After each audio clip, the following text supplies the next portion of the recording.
call it a barrier, you can call it whatever you want, but essentially we need protection in our country. We're going to make it good. The people of our country want it. I have never had so much support as I have in the last week over my stance for border security, for border control, and for, frankly, the wall or the barrier. I have never had anything like it in terms of calls coming in terms of people writing in and tweeting and doing whatever they have to do. I've never had this much support, and we've done some things that, as you know, have been very popular.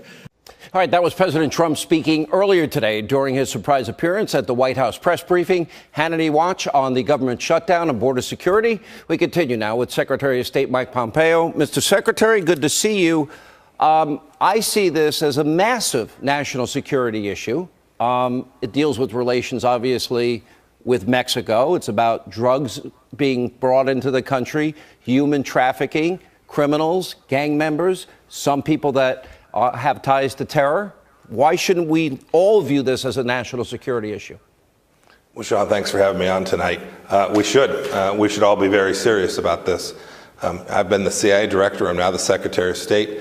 This has enormous national security implications. Border security is an important part of American sovereignty and keeping Americans safe.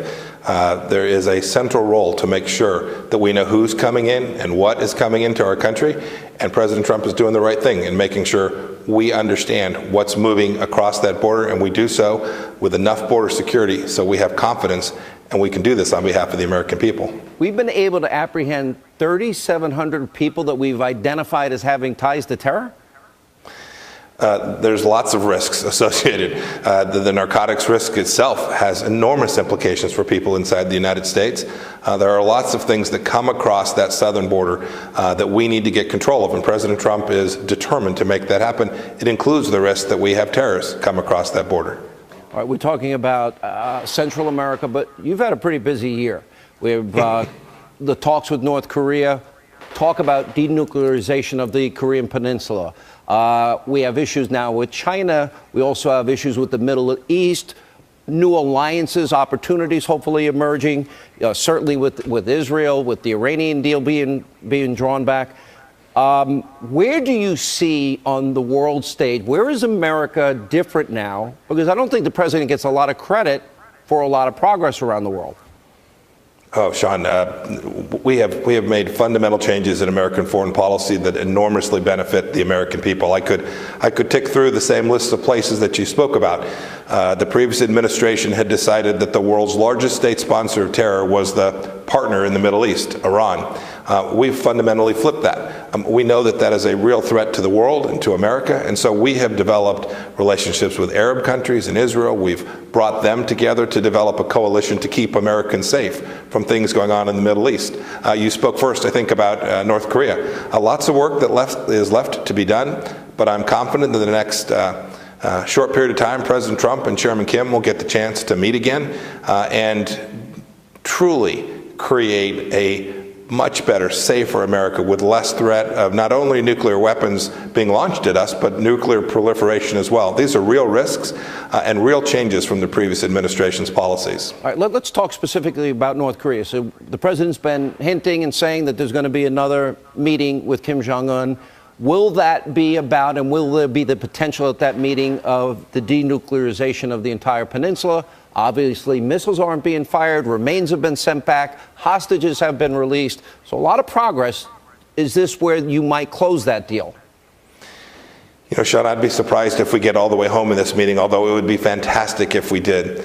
I don't want to tell you exactly what our negotiating strategy is, but suffice it to say, I think we have set the conditions where we can make real progress when Chairman Kim and President Trump meet and take down the threat to the United States and to the world that has been, frankly, holding America hostage for so long in North Korea. It'll be good for South Korea. It'll be good for Japan. It'll be good for all of the world. But putting aside the Khashoggi incident, there seemed to be an emerging new alliance against Iranian hegemony, and that would be the United States, our closest allies, Israel, the Saudis, Egyptians, Jordanians, up till recently, the Emirates, against the Iranians. Do you see an opportunity, historic opportunity, where these alliances could lead to a peace that nobody could even have been thinking about 10 years ago?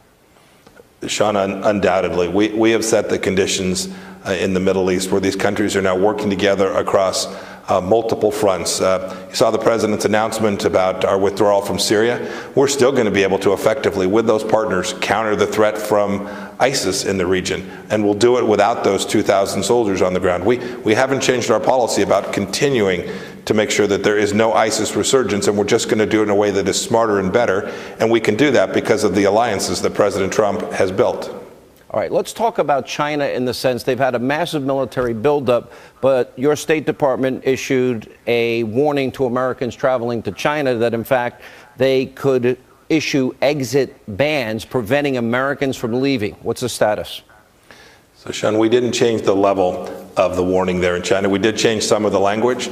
We do our best here to constantly review things that might happen to Americans who are traveling abroad. We saw what happened with the American there in Russia. Our job is to always have Americans safe who are traveling, and we wanted to let them know that there have been more risks from what China has done in terms of folks traveling there and not being permitted to return. We just wanted to make them aware of that, and I'm hopeful that we got the language just right so Americans will understand the risk but still travel there when it's appropriate. Let's talk about the latest in terms of the relationships with Russia. Obviously a hostile regime, obviously a hostile actor in Vladimir Putin.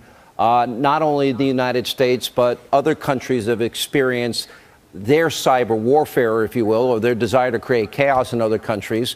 But if you can address that and also their support of the Iranians, their influence in Syria, and do you see an Russia-Syrian alliance that would worry you?